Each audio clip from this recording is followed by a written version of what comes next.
সুপ্পুর একটা সাক্ষাৎকার ছাপা হয়েছে এক কালের কণ্ঠে না বালের কণ্ঠে। ওখানে সুপ্পু মেলা কাউ কাউ করিছে, কান্নাকাটি করিছে, কয়টা ইন্টারেস্টিং কথা কইছে, আমি সেইখান থেকে পড়ে শোনাই।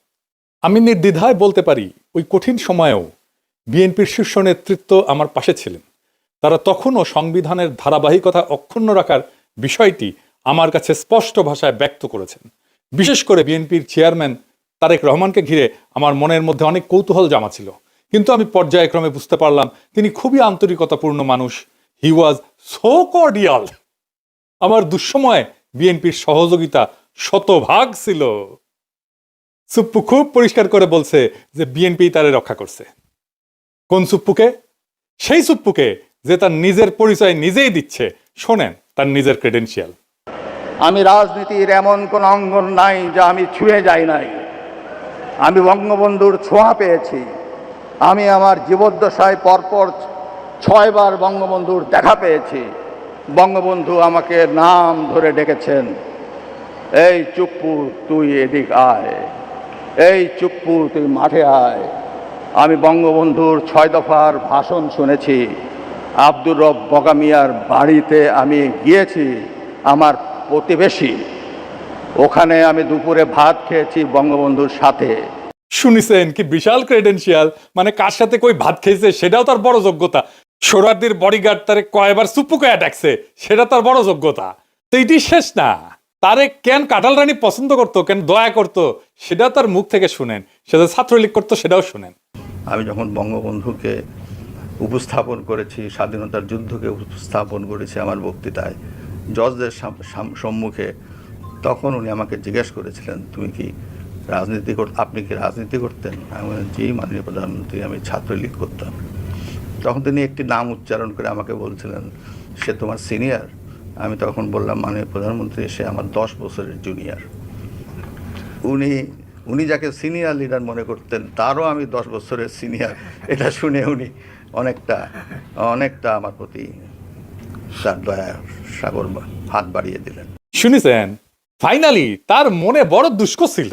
সেটা জানেন তার দুষ্কু কি ছিল? আমার মনে বড় দুষ্কু, ও দুষ্কু আমার মনে রে। কি দুষ্কু সুপ্পু তোমার মনে? ওর মুখেই শুনেন। গত 3 মাস ধরে মাননীয় প্রধানমন্ত্রীকে সালাম করতে গেলে উনি আমার সালাম নিতেন না। তা আমি দেখতাম যে ওনার চরণের ধুলো আমি পাই না। আমার মিশ্র প্রতিক্রিয়া হচ্ছিল যে উনি কেন আমার সালাম নেন না, না থাক বলে।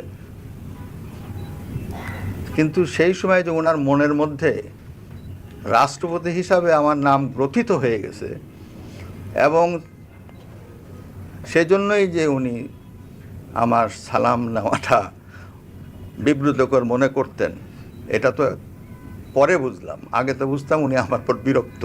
শুনেছেন তার দুষ্কু? কেন কাঁঠাল রানী তারে পায়ের ধুলে নিতে দেয় না? এই কিসিমের একটা মানুষের রাখার জন্য বিএনপির কি আকুলতা ব্যাকুলতা। আমি যখন কইতাম সুপ্পু ওয়াকার আর বিএনপি বরাবর হয়ে গেছে, তার প্রমাণ পাইলেন তো। সুপুর কপালে যে দুষ্কু আছে এটা আমি কলে 2023 সালে ওই প্রেসিডেন্ট হওয়ার টাইমে কইছিলাম। শুনেন, হাসিনা নিজেও জানে সে নির্বাচনের সময় ক্ষমতায় থাকতেছে না, তাই তার একখান হিসু করে প্যান্ট না ভিজানো প্রেসিডেন্ট দরকার। সেজন্যই সুপ্পু। তাই সুপ্পু না সুপ্পু হইল প্রেসিডেন্ট কিছু আসে যায় না।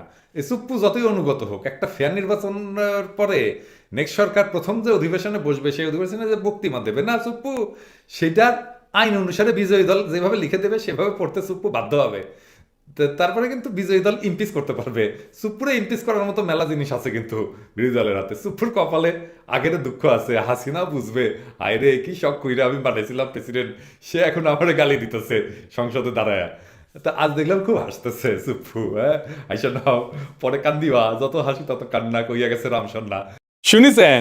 ঠিকই গুনে গুনে 3 বছর আগে কইছিলাম কলে মিলিল এবার। এখন দেখা যাক বিএনপি কি ড্রাফট করে দেয় তার বক্তৃতার। খেয়াল রাখেন, বিএনপি কলে করার চেষ্টা করবে বক্তৃতা ড্রাফট সুপ্পু নিজে করিছে, আমরা কিছু কই নাই। নিজে ড্রাফট করে না আইন অনুসারে প্রেসিডেন্ট। আগে জানায় রাখলাম জুলাই বিপ্লব নিয়ে কি বলে সুপ্পু, জুলাই সনদ নিয়ে কি বলে, হাসিনার ফ্যাসিবাদ নিয়ে কি বলে, গুমখুন নিয়ে কি বলে, হাসিনার বিচার নিয়ে কি বলে, এগুলো খেয়াল রাখবেন, কারণ ওইটা ড্রাফট করে দেবে বিএনপি নিজে। তারেক রহমান এটা অ্যাপ্রুভ করবে। এটা মাথায় রাখেন। সুপ্পু কি বলে সেটাই বিএনপির কথা। সুপ্পু এটা ঘুষখোর, অর্থ পাচারকারী, দাগি অপরাধী এবং মিথ্যাবাদী। জেনে জেনে বুঝে বলতেছি, ওই তো দুবাইয়ের রেসিডেন্ট, জানেন না? ও দুবাইয়ের রেসিডেন্ট বলে।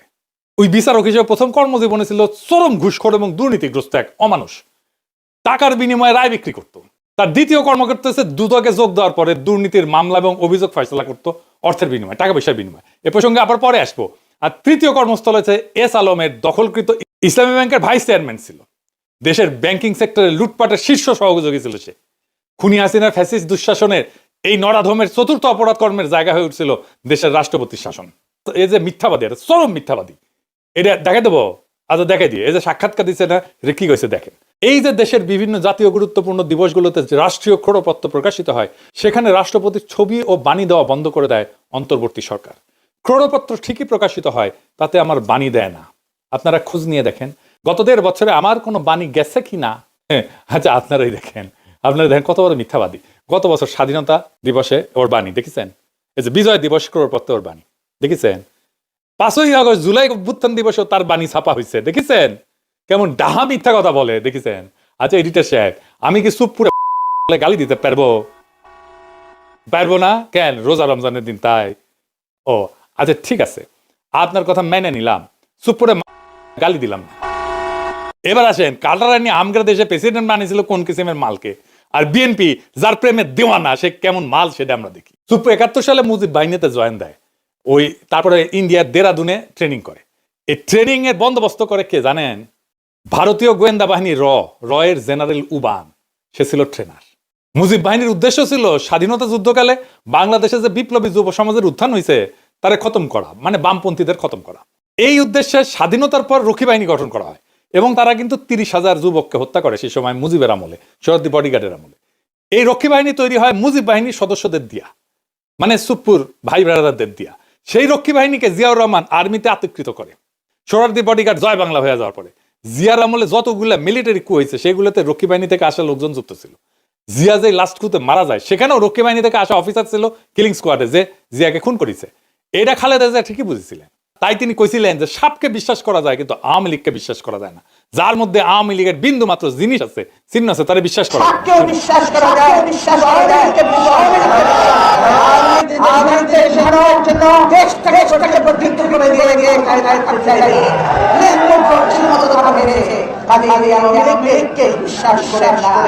শুনেছেন? আর এখন সেই জিয়া এবং খালেদা জিয়ার পুত্র তারেক রহমানের আওয়ামী লীগ ছাড়া চলেই না।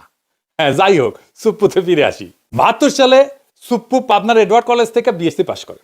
ওই পরীক্ষাটা ছিল নকলের জন্য বিখ্যাত, একেবারে আপনারা সবাই জানেন, মুরব্বীদের জিজ্ঞেস করেন, সব কটা নকল করে পাশ করেছে। 75 সালে সে পাবনার আমিনউদ্দিন আইন কলেজ থেকে LLB ডিগ্রি পায়, মাশাআল্লাহ। 82 সালে সে BCS বিচার ক্যাডারে যোগ দেয়, একটা স্পেশাল ক্যাডার সার্ভিস ছিল। পরবর্তীতে জেলা জজ হিসেবে দায়িত্ব পালন করে। এই হইল দিয়া তার বিদ্যা অভিজ্ঞতার দৌড়। আগে যারা বিচার বিভাগ থেকে রাষ্ট্রপতি হয়েছিলেন তাদের শিক্ষা জীবনের সঙ্গে এই নকল বা সুপুর তুলনা করলে লজ্জায় মাটিতে মিশা যাওয়া ছাড়া আর কোনো উপায় থাকে না। সে বিচারপতি আবু সাইদ চৌধুরী থেকে বিচারপতি শাহাবুদ্দিন আহমেদ পর্যন্ত সকলেই ছিলেন হাইকোর্ট সুপ্রিম কোর্টের বিচারপতি, কেউ কেউ ছিলেন প্রধান বিচারপতি। আর কাঁঠাল রানী উপসচিব পর্যায়ে অবসরপ্রাপ্ত এক দুর্নীতিগ্রস্ত বিচারপতিরে বাংলাদেশের সর্বোচ্চ পদে নিয়োগ দিছিল। এই কয়টা পদটার যে কি পরিমাণে অবমূল্যায়ন হয়েছিল সেটা আমাদের ধারণারও বাইরে। দেখেছেন তো কেমন মিছা কথা বলে, চোখে চোখে মিছা কথা বলে। এটা বাংলাদেশের রাষ্ট্রপতি। এরকম একটা মিছা কথা বললে তো মিডিয়াতে হইচই পড়ে যেত দুনিয়ার যে কোনো সভ্য দেশে। কিছু হয়েছে এরকম একটা মিছা কথা বলছে। 2001 সালে নির্বাচনে পরাজিত হওয়ার পরে আওয়ামী লীগ অভিযোগ করে যে বিএনপি, আওয়ামী লীগ এবং সহযোগী সংগঠনগুলোর নেতাকর্মীদের উপরে হামলা করেছে। পরবর্তীতে আওয়ামী লীগ যখন ক্ষমতায় আসে 2008 সালে, তখন ওই অভিযোগ তদন্তের একটা কমিশন গঠন করে। সেটার প্রধান হিসেবে শাহাবুদ্দিন সুপুরে নিয়োগ দিছিল কাঁঠাল রানী হাসিনা। সে বিএনপির বিরুদ্ধে তদন্ত করেছিল, তদন্ত রিপোর্ট দিছিল। হাসিনা কত ঘনিষ্ঠ, কতখানি ডিপেন্ড করতো দেখেন, তার উপরে ডিপেন্ড করেছে তারেক রহমান। দেখেছেন? 2011 সালে হাসিনা সুপ্পুকে দুর্নীতি দমন কমিশন হিসেবে নিয়োগ দেয়। ওইখানে তার প্রধান কাজ ছিল পদ্মা সেতুতে যে বিশ্ব ব্যাংক দুর্নীতির অভিযোগ উত্থাপন করছিল না, সেটা তদন্ত করা।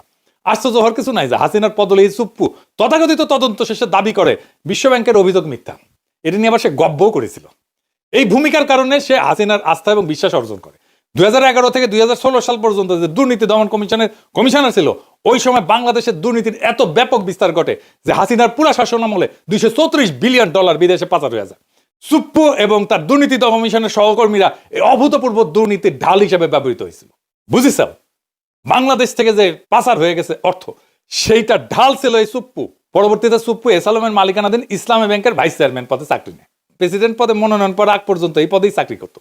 আদারি যেমন মোদির ক্যাশিয়ার, তেমন এসালামও কাটাল রানী হাসিনার ক্যাশিয়ার। জানেন তো এটা। শাহাবুদ্দিন সুপ্পুর নজরদারিতে ইসলামী ব্যাংক জয় বাংলা হয়ে যায়। এবং এসালামের সাথে আমাদের শিলং সালাউদ্দিনের একটা ঘুটু আছে, জানেন তো।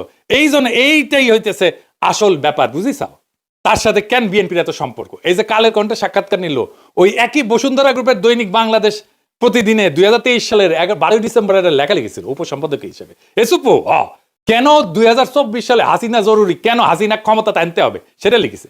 সে কইছে 2001 থেকে 2006 সাল পর্যন্ত তৎকালীন বিএনপি জামাত সরকারের দুঃশাসন এবং পরবর্তীতে তথাকথিত তত্ত্বাবধায়ক সরকারের কর্তৃত্বে দেশের সমাজ, অর্থনীতি ও রাজনীতিতে যখন অন্ধকার নেমে এসেছিল, ঠিক তখনই প্রায় 3/4 মানুষের সমর্থন নিয়ে ত্রাণকর্তার ভূমিকা অবতীর্ণ হয়েছিলেন বঙ্গবন্ধু কন্যা, সে দেশরত্ন শেখ হাসিনা। 21 শতকে বাংলাদেশের ঘুরে দাঁড়ানো মূলত সেইখান থেকেই শুরু। না না, এটি শেষ না, আরো আছে, আরো আছে, রান্নাঘরে আরো আছে। সে তারেক রহমান খালেদা জিয়ার নিয়ে কি বলেছিল, আসেন সেটা আউট পড়তেছি। সে খালেদা জিয়া তারেক রহমানকে নিয়ে কইছিল, সভা সমাবেশে আওয়ামী লীগ বিএনপি হাক ডাক যাই হোক, নির্বাচন নিয়ে নিকট অতীতের সবচেয়ে সুন্দর মন্তব্যটি করেছেন আওয়ামী লীগ সভানেত্রী প্রধানমন্ত্রী শেখ হাসিনা। তার ভাষায়, দেশের মানুষ বিএনপির সময় কি পেয়েছে আর আওয়ামী লীগের সময় কি পেয়েছে সেটার তুলনা করতে হবে। জনগণ কাকে ভোট দেবে, আওয়ামী লীগের বাইরে আর কে আছে? কারা, কেন, কি কারণে, কোন সুখের স্বপ্নে, কোন আশায় বিএনপিকে ভোট দেবে? ভোটের হিসাব নিকাশ যদি বাদও দেওয়া হয় এবং বিএনপি দ্বাদশ জাতীয় সংসদ নির্বাচনে অংশও নেয়, তাহলে তাদের দলের প্রতিনিধিত্ব করবেন কে? একদিকে একজন এতিমের টাকা আত্মসাৎ করে দুর্নীতির দায়ে সাজাপ্রাপ্ত, মানে খালেদা জিয়ার কথা কইছে, অন্যজন 21শে আগস্ট গ্রেনেড হামলা, 10 ট্রাক অস্ত্র মামলা সাজাপ্রাপ্ত আসামি হয়ে দেশান্তরে। সম্প্রতি তার বিরুদ্ধে গ্রেপ্তারি পরোয়ানাও জারি হয়েছে। দেখিসাও কি প্রেম! তারেক রহমান তো প্রেমের দেওয়ানা সুপ্পুর, কিন্তু সুপ্পুর কেমন প্রেম সেটা দেখিসাও। বড় প্রেম তো কাছেও টানে না, দূরেও ঠেলিয়া দেয়। এই সুপ্পুরের নিয়ে প্রেম কেন বিএনপির? আমরা যখন সুপ্পুর অপসারণ চাইতেছি, সেই টাইমে তারেক রহমানের সাথে আমার একটা মিটিং হয় জুমে। আমি তারেক রহমানকে বলছিলাম যে সরাসরি আপনারা তো সুপ্পুকে ডিফেন্ড করতেছেন, কেন করতেছেন? তো উনি বলছিলেন, দেখেন দাদা, উনি আমার দাদা বলেই ডাকতেন, আপনি যেমন দেশে ফিরতে চান, আমিও ফিরতে চাই, আমার মেয়েটাও দেশে ফিরতে চায়, ও ছোটবেলায় চলে আসছে। প্রেসিডেন্ট অপসারিত হলে আমার সেই দেশে ফেরাটা ঝুঁকিতে পড়বে। আমি অন রেকর্ড বলতেছি, এই কথাই উনি আমাকে বলছিলেন। আমি বললাম যে আমি তো বুঝলাম না, আমি ওনারে ভাইয়া বলি, আমি তো বুঝলাম না, মানে আপনার কেন দেশে আছে ঝুঁকিতে পড়বে? তাই আবারও জিজ্ঞেস করলাম যে আমি যখন বুঝলাম না দেশে ফেরাটা কেন ঝুঁকিতে পড়বে, উনি বললেন যে বিস্তারিত বলবো না দাদা, কিন্তু আমি কনভিন্স যে এটাতে সমস্যা হবে। তো সমস্যাটা কি? সমস্যা হচ্ছে যে দেশ বদলায় যাইতেছিল, দেশটাকে আগের অবস্থা ফিরাই নিতে হবে। সেই আগের বন্দোবস্তে, দেশ সেই আগের বন্দোবস্তে ফিরে যাইতেছে। আওয়ামী লীগের অফিস খুলতেছে, ইনকিলাব আজাদি, এই সমস্ত শব্দ নিয়ে বিএনপির নেতার মধ্যে দেশ চুলকানি শুরু হয়েছে। ফুন্দের আলো দিল স্টার আবার আগের চেয়ারে ফিরে এসেছে, এমনকি তারা লেখা ছাপাইতেছে ইনকিলাব আজাদি কেন আমাদের বলা উচিত না, এই নিয়ে। যে ইনকিলাব জিন্দাবাদ স্লোগান বিএনপি নিজে দিছে, সে বিএনপি এখন সেটারে ডিজোন করতেছে। দেখিছে 4 আগস্ট সে ইনকিলাব জিন্দাবাদ স্লোগান দিয়া ফেসবুকে পোস্ট দেয়, আর এখন তার ইনকিলাবে চুলকানি হয়, রক্তক্ষরণ হয় নাকি? কোনটি থেকে রক্তক্ষরণ হয়? এত কিছু হইতেছে, আওয়ামী লীগের সাথে বিএনপির যোগাযোগের মাধ্যমকে সুপ্পুই ছিল মিডিয়াম অফ কমিউনিকেশন। সেই বাংলাদেশ ইন্ডিয়ান এস্টাবলিশমেন্টের সবচেয়ে বিশ্বস্ত লোক, তাই তাকে দরকার ছিল বিএনপির। বাংলাদেশে মুজিব বাহিনী হইতেছে ইন্ডিয়ার সবচেয়ে বড় স্ট্র্যাটেজিক অ্যাসেট। সুপ্পু মুজিব বাহিনীর সদস্য হিসেবে ইন্ডিয়ার সবচেয়ে বড় স্ট্র্যাটেজিক অ্যাসেট, এবং তার মাধ্যমে এই সমস্ত ঘুটু হয়েছে। কারণ একটাই, সেই পুরনো বন্দোবস্ত, পুরনো লুটপাটের জামানা আবার ফিরে আসতেছে। ওটা ফিরে আনাটাই ছিল আসলে বাংলার লুথার কিং এর প্ল্যান। এই কথাটা খুব স্পষ্টভাবে হাদি বলছিল। প্রফেসর ইউনূসের সরকার আর বিএনপি কেমনে জুলাইয়ের সাথে গাদ্দারির রাস্তা তৈরি করছিল, শোনেন। আমি আপনাদেরকে বলে রাখি, যদি আওয়ামী লীগ কোনোদিন এই গণহত্যাকারীরা দেশে ফিরে আসতে চায় বা আসার কোনো অবস্থাও তৈরি হয়, তার দুইটা দায় সমানকে, দুইজনকে নিতে হবে। রাজনৈতিক দল হিসেবে সবার আগে তার দায় নিতে হবে বিএনপিকে। বিএনপির এই ব্লান্ডারের কারণে এই দেশে আওয়ামী লীগের পরিস্থিতি তৈরি হবে।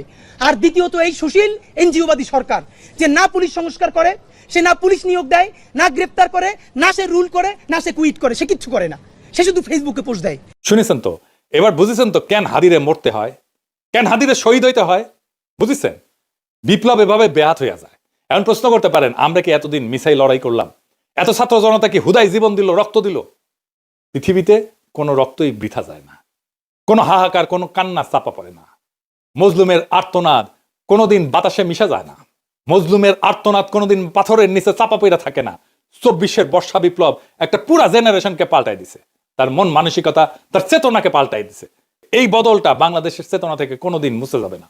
জুলাইয়ের সাথে গাদ্দারি করে বাংলাদেশে কেউ ক্ষমতায় থাকতে পারবে না, বিএনপিও না। কারণ জুলাই জিন্দা আছে, বিপ্লব জিন্দা আছে, শহীদেরা জিন্দা আছে। জুলাইয়ের সাথে গাদ্দারি করলে আবারও রাস্তায় নেমে আসবে আরো একবার সেই রুহানি প্লাবন, বাতিল রে ভাষায় নিয়ে যাবে আরো একবার।